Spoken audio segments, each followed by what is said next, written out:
Well, Joanne, how about that? Yeah, Monday, Kwame Kilpatrick was missing for about a half an hour, and today it is a juror. One of the jurors who was supposed to be questioned today has not been able to be reached by phone for the last several days. Her phone has now been disconnected, and attempts to reach even friends of hers have yielded no results. So now the next question is, do they send out the U.S. Marshals to try to go and find this juror? We're not sure where she lives. She is a female, we believe, and see exactly why she's not coming in to have questions asked of her by the defense and the prosecution. Now let's get to the actual jurors who did show up today. We've had 3 cleared so far, bringing us up to 34. The first person questioned today was a young African-American man who said he feels like blacks are more targeted than others when it comes to law enforcement. He said a black friend of his was often pulled over for no reason, and ultimately he was jailed.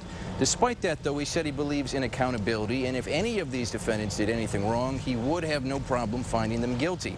The issue of affirmative action came up with another juror this morning, I should say. He is white.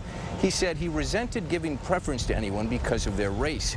He said his daughter lost out on a college scholarship to an African-American student, and that seemed unfair to him.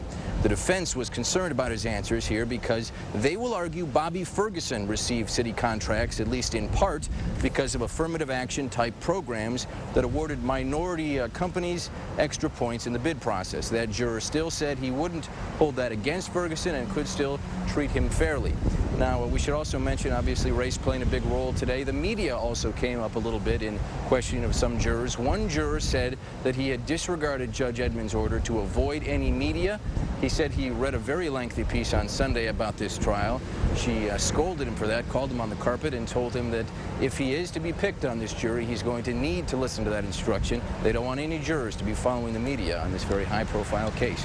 Reporting live from federal court, I'm Ross Jones, 7 Action News. It's going to be a long trial, so that's a tough thing for many months not to do that, but I know it's important, very important to the case. Ross, thank you.